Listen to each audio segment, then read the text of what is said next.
The many definitions of retirement, choosing your path before planning. A legal disclaimer we put at the beginning of all of our presentations. This information is for general and educational use only. Content is not intended to substitute for professional, legal, or clinical advice.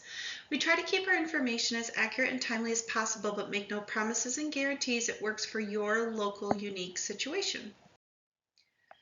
So retirement is traditionally in our American society as you work for a really long time for a company, you build up money over time, and then you retire at 62, 65, 70, and some people just can't retire for one reason or another. But we have a goal of a certain age of retirement, whether that's when Social Security kicks in or you have goals, you want to travel and be there for your grandkids.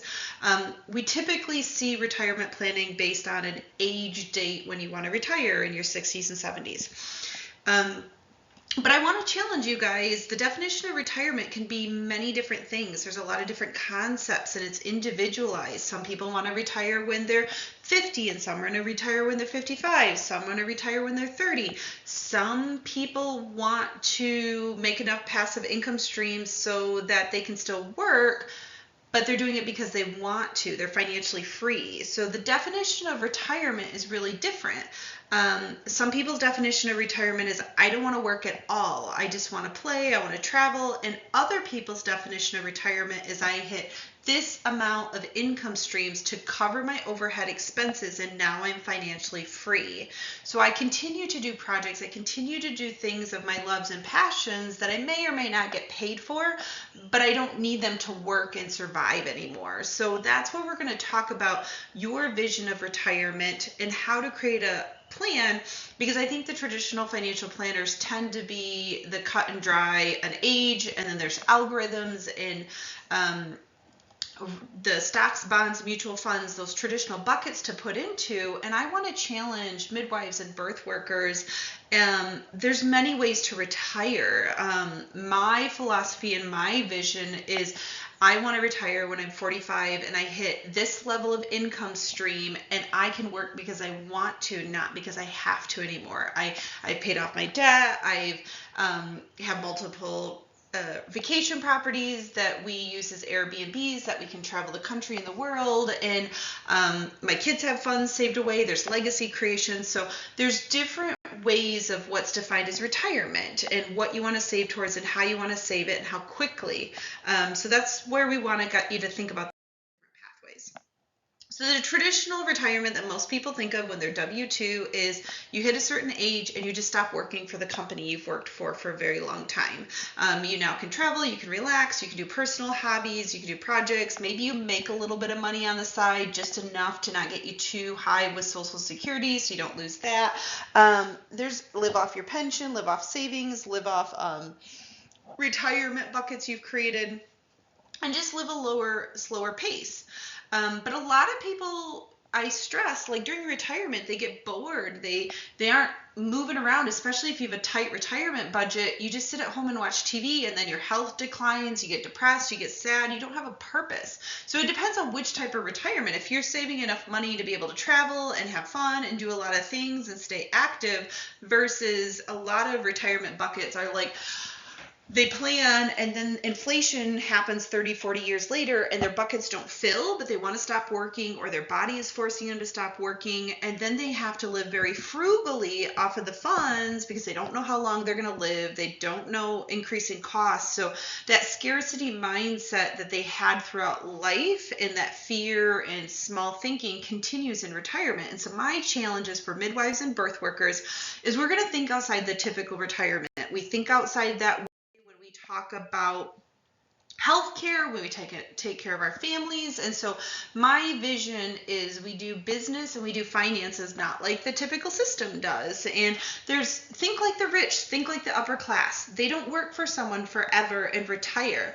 They build up income streams, they buy real estate, they create businesses, and they choose to sell them or they pass them on to their kids, and they get to a phase where they have enough money coming in that they don't have to create businesses unless they want to. They don't have to create income streams if they don't want to. Their money is being inflation hedged by their assets and their things they've created, versus a traditional person doing W-2, working their time for money, doesn't have all those advantages. So another type of retirement is called phased retirement, where you hit certain levels that you're like, okay, I'm full-time, I'm working at my business. Now I'm part-time and I am more of the leader of my business. I'm still keeping an eye on it. I'm just working 5-10 hours a week versus 50-60 hours a week. After you hit a certain income, you hit a certain age, you hit a certain goal in your life of projects and things you want to do with those funds. You want retirement buckets filled, you want certain companies created, you want certain legacy planning strategies for your kids and the midwifery community.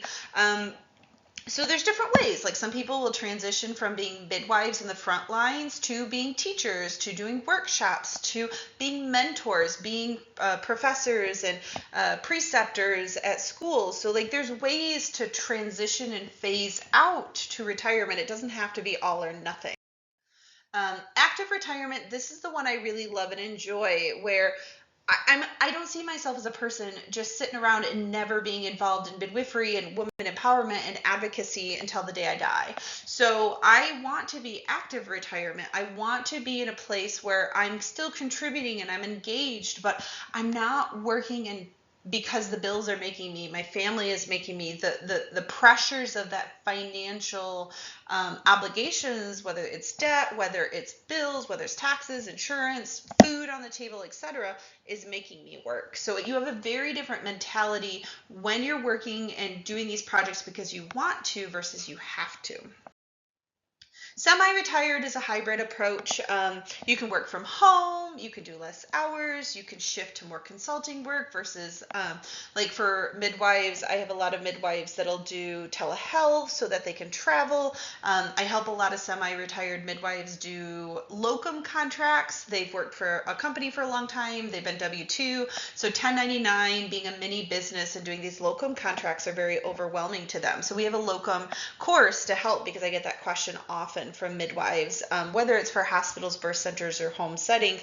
And then they can work for a little bit, and then they can take a couple months off and play. And then they don't have to be committed to clients and patients long term. They just fill in a need for maternity coverage, for hiring a new staff and looking for the right fit, maybe a growing team, etc. So there's a lot of different ways that midwives can kind of hybrid and phase out and do something a little different, or you're still doing midwifery, but you're just doing it a different way.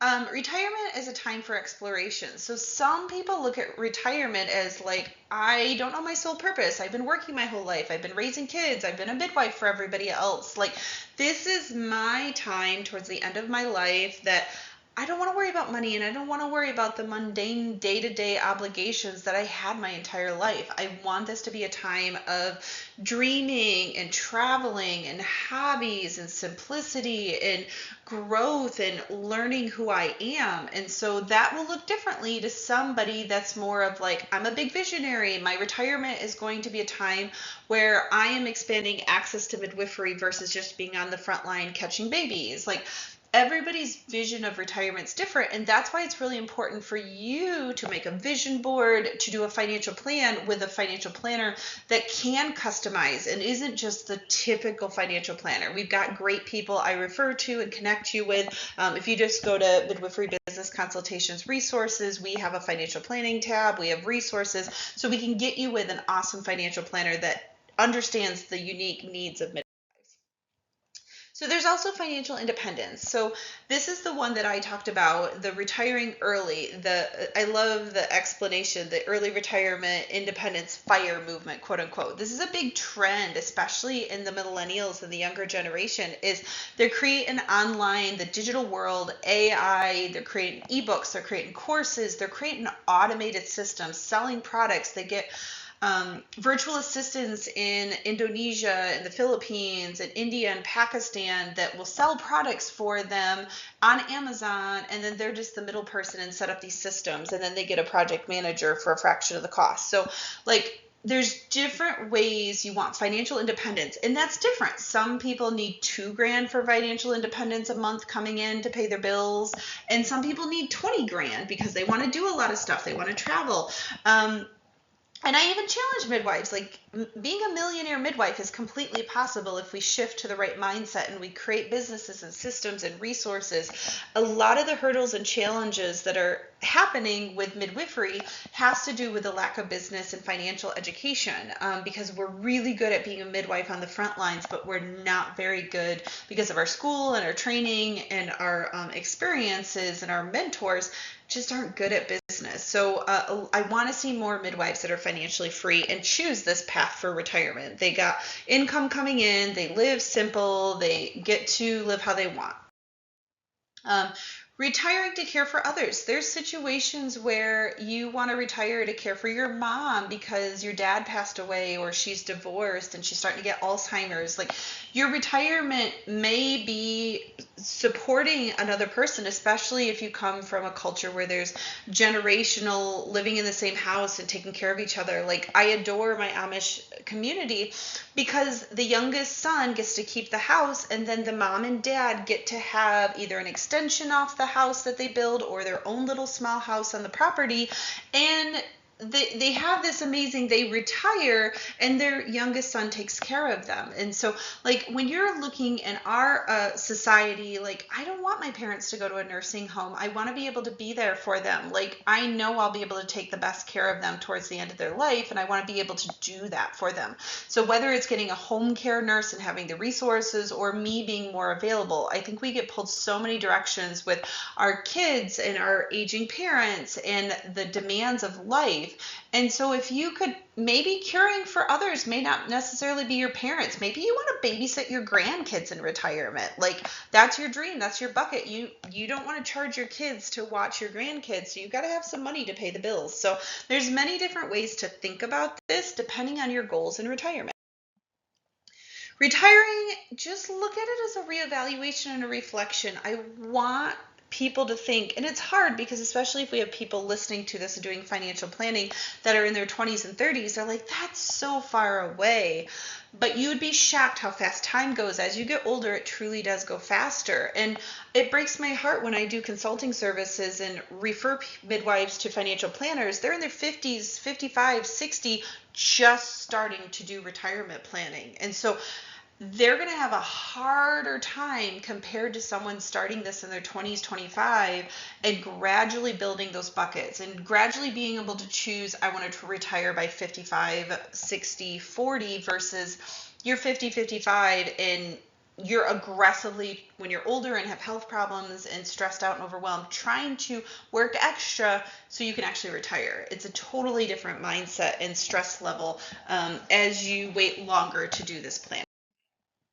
So as an overall conclusion, I want us to get past the traditional financial systems retirement planning. You work till you're 62, you work till you're 65, 70, whatever increment of Social Security you want to avoid certain levels of takeout, or you work till you die because you just can't retire. You have these goals, you have these dreams, but you're not putting enough away.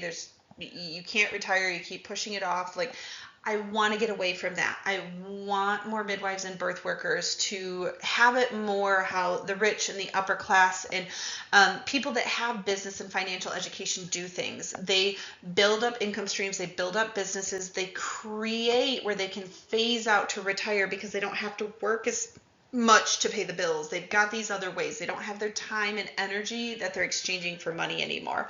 So I want you guys to think about these questions. What do you want to do when you retire? What do you envision as part of your life based on your personality and your style? What legacy do you want to leave in the midwifery world, in your personal life?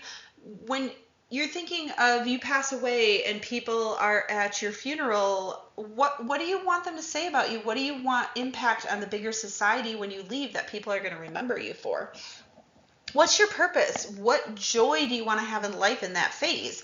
Whether it's watching your grandkids, taking care of your parents, traveling the world, living on a farm like a hermit in a homestead and doing your own thing peacefully and meditating all the time, that is your retirement and that is your dreams. So I definitely encourage you to think about the different ways of retirement, and it'll help you to solidify how fast you need to retire, what type of retirement style you want to do, because it's not just one bucket fits all.